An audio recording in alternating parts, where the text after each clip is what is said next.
Selamat pagi, perkenalkan nama lengkap saya Octavianus Poseng.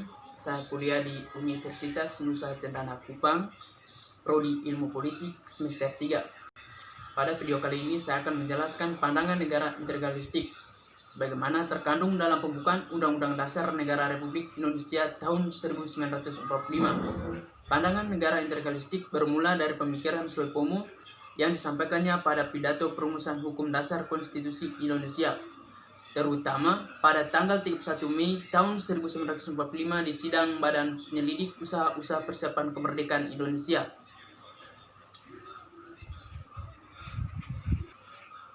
Negara integralistik yang berakal dari filsafat Barat yakni Spinoza, Adam Muller, dan Hegel merupakan aliran pikiran negara yang mengatasi segala golongan-golongan yang ada dalam negara, tidak memihak kepada golongan yang terbesar maupun yang terkuat, akan tetapi negara sebagai penghajatan penghidupan bangsa secara keseluruhan yang ada di dunia ini merupakan zat tunggal. Pemikiran tersebut memang telah menjadi pengetahuan dan keyakinan umum di kalangan penulis dan akademis yang meyakini pandangan negara integralistik yang dimaksud oleh Soepomo tersebut memang sejalan dengan aliran pikiran negara integralistik dari Barat.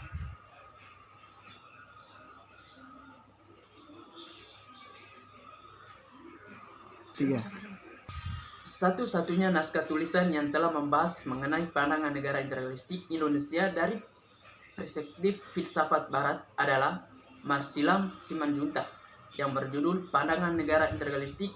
Penulisan tesis dalam hal ini saya selaku pribadi yakni Sugiarto justru kurang sependapat dengan pengetahuan dan keyakinan umum tersebut. Penulis menganggap adanya persoalan-persoalan yang sangat penting yang begitu saja ditinggalkan, padahal sangat sepatutnya layak untuk dilakukan kajian secara filosofis, teoritis, ilmiah, akademik. Maupun persoalan-persoalan penting tersebut ialah pertama, pandangan integralistik Indonesia. Negara integralistik Indonesia yang bersifat ketimuran dianggap sejalan dengan pandangan negara integralistik Barat. Pandangan negara integralistik Barat bukanlah menjadi akar satu-satunya yang menjadi sandaran pandangan negara integralistik Indonesia. Pandangan negara integralistik Indonesia yang menginginkan sandaran berdasarkan struktur sosial dan riwayat hukum asli dari bangsa Indonesia merupakan berakar pada kebatinan Jawa yang dikenal dengan konsep Manunggaling. Konsep pemikiran negara Manunggaling Kawula Gusti. Secara umum, kedua konsep pemikiran negara integralistik itu cukup bisa dikatakan sama, akan tetapi juga memiliki perbedaan yang penting.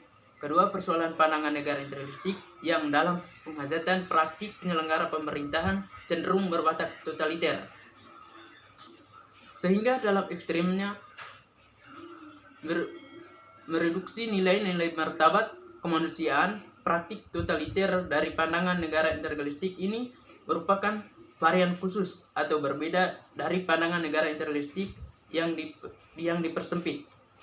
Nasional sosialis atau sosialisme nasional menggunakan varian khusus berbeda dari pandangan negara integralistik yang dipersempit menjadi komunistik. Hal ini tidak serta-merta menganggap pandangan negara integralistik Indonesia sejalan dengan Nazi. Justru pandangan integralistik Indonesia sejalan dengan nilai-nilai kemanusiaan yang terkandung dalam Pancasila. Dengan demikian, pandangan negara integralistik Indonesia merupakan varian khusus berbeda sebagai pandangan negara integralistik Pancasilais. Ketika lahirnya bentuk Negara Kesatuan Republik Indonesia atau NKRI dikatakan Republik Indonesia dikatakan paralel dengan pandangan negara integralistik memanglah beralasan. Demikian karena pandangan negara integralistik yang terkandung dalam pokok-pokok pikiran pembukaan Undang-Undang NRI tahun 1945 memang menghendaki secara mutlak bentuk negara kesatuan baik ke dalam maupun keluar yang tidak terpecah-pecah menjadi beberapa negara. Terima kasih.